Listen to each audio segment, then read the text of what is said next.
തൊഴിലാളികളുടെ മധ്യസ്ഥൻ എന്നുള്ള നിലയിൽ തിരുസഭ ഇന്ന് ആചരിക്കുകയാണ്. ഏവർക്കും തിരുനാളിന്റെ എല്ലാ ആശംസകളും നേരുന്നു. ഈ ഭവനത്തെ സംബന്ധിച്ചും വളരെ സുപ്രധാനമായിട്ടുള്ള ഒരു ദിനമാണെന്ന്. ഈ കുടുംബത്തിന്റെ സ്വർഗീയ മധ്യസ്ഥന്റെ തിരുനാള് നമ്മൾ സ്നേഹത്തോടുകൂടെ ആചരിക്കുകയാണ്. വിശുദ്ധ പിതാവിന്റെ നാമം വഹിക്കുന്ന ബഹുമാനപ്പെട്ട ജോസഫ്, പ്രത്യേകിച്ച് തൊഴിലാളികളുടെ മധ്യസ്ഥൻ എന്നുള്ള നിലയിൽ തിരുസഭ ഇന്ന് ആചരിക്കുകയാണ്. ഏവർക്കും തിരുനാളിന്റെ എല്ലാ ആശംസകളും നേരിനെ സംബന്ധിച്ചും വളരെ സുപ്രധാനമായിട്ടുള്ള ഒരു ദിനമാണെന്ന്. ഈ കുടുംബത്തിന്റെ സ്വർഗീയ മധ്യസ്ഥന്റെ തിരുനാള് നമ്മൾ സ്നേഹത്തോടുകൂടെ ആചരിക്കുകയാണ്.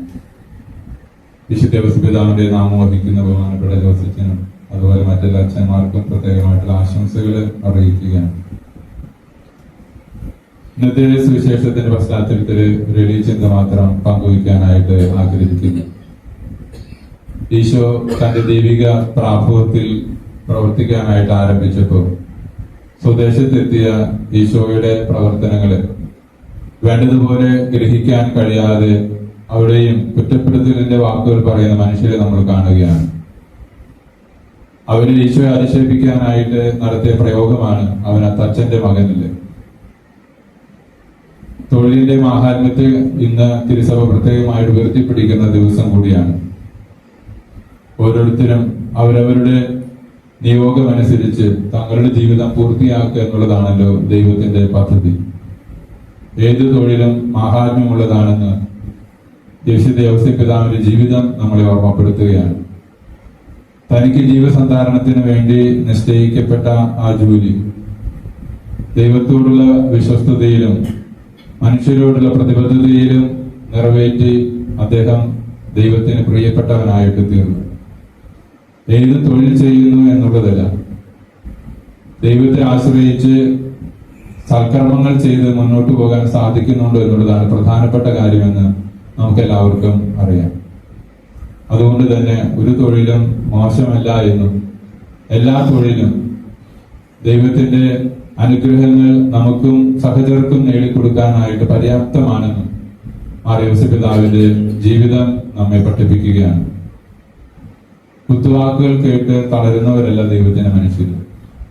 ഈശോയുടെ ജീവിതം തന്നെ അതിന് നേർസാക്ഷി നൽകുന്നുണ്ട്. എത്രമാത്രം അധിക്ഷേപങ്ങളാണ് ഈശോയ്ക്ക് സഹിക്കേണ്ടതായിട്ട് വന്നത്. ദൈവിക മനുഷ്യർക്കും അങ്ങനെയൊക്കെ ഉണ്ടായിട്ടുണ്ട്. തീർച്ചയായിട്ടും വിശുദ്ധ പിതാവിനും ഈ തരത്തിലുള്ള അനുഭവങ്ങളിലൂടെ കടന്നു പോകേണ്ട സാഹചര്യങ്ങൾ നിരവധിയുണ്ട്. പക്ഷെ അതൊന്നും അവരൊരിക്കലും തളർത്താറില്ല. കാരണം അവർക്ക് ദൈവത്തോട് എപ്പോഴും ആത്മാർത്ഥമായ അടുപ്പമുണ്ട്, ആഴമേറിയ ബന്ധമുണ്ട്.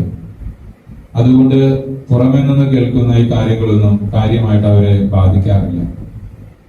നമുക്ക് ദൈവവുമായിട്ടുള്ള ബന്ധം കുറയുന്നത് കൊണ്ടാണ് പലപ്പോഴും കുത്തുവാക്കുകൾ കേൾക്കുമ്പോഴും ആരെങ്കിലും അധിക്ഷേപിക്കുമ്പോഴും അസ്വസ്ഥരാകാനായിട്ട് ഇടവരുന്നത്. പിതാവ് പുറമേ നിന്നുള്ള സ്വരങ്ങളെ കാര്യമായിട്ട് ഗവനിച്ചില്ല. നേരെ മറിച്ച് ഉള്ളിൽ വസിക്കുന്ന ദൈവത്തിന്റെ സ്വരം കേൾക്കാൻ അതിയായിട്ട് ആഗ്രഹിച്ചു, അതിനുവേണ്ടി പരിശ്രമിച്ചു. അതുകൊണ്ട് ജീവിതത്തിന്റെ എല്ലാ പ്രതിസന്ധി ഘട്ടങ്ങളിലും കൃത്യമായി ദൈവത്തിന്റെ സ്വരം കേൾക്കാനായിട്ട് അദ്ദേഹത്തിന് സാധിച്ചു. അദ്ദേഹം അതനുസരിച്ച് പ്രവർത്തിക്കുകയും ചെയ്തു. ബാക്കി എല്ലാറ്റിനെയും അർഹിക്കുന്ന അവഗണനാ മനോഭാവത്തോടെ തള്ളിക്കളയാനായിട്ട് അദ്ദേഹത്തിന് സാധിച്ചു.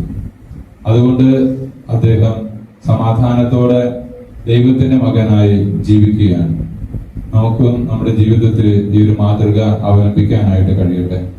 നാം ചെയ്യുന്ന ശുശ്രൂഷ മേഖലകളെ കുറിച്ചോ മറ്റു കാര്യങ്ങളെ കുറിച്ചോ നമ്മുടെ ജീവിതത്തിന്റെ പ്രത്യേക ശൈലികളെ കുറിച്ചൊക്കെ കേൾക്കുന്നവരോട് നമുക്ക് അസ്വസ്ഥപ്പെടേണ്ട കാര്യമില്ല. ഓരോരുത്തരെയും വ്യതിരിക്തമായിട്ട് ദൈവം സൃഷ്ടിച്ചിരിക്കുന്നു. ഓരോരുത്തർക്കും നൽകിയിട്ടുള്ള നിയോഗങ്ങളും വ്യത്യസ്തങ്ങളാണ്.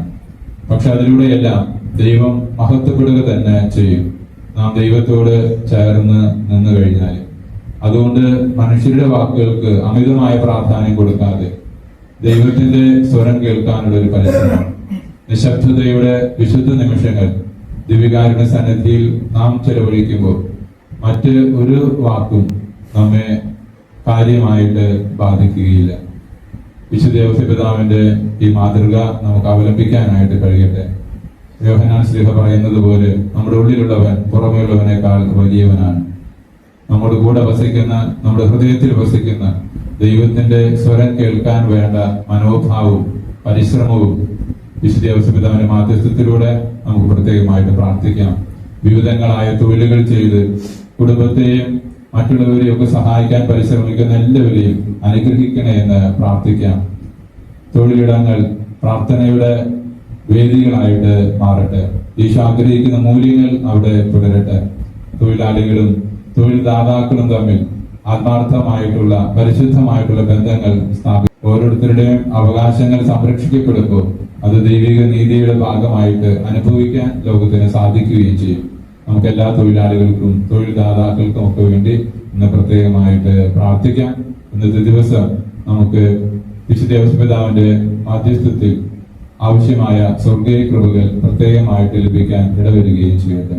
ഈശോ നമ്മെ അനുഗ്രഹിക്കട്ടെ.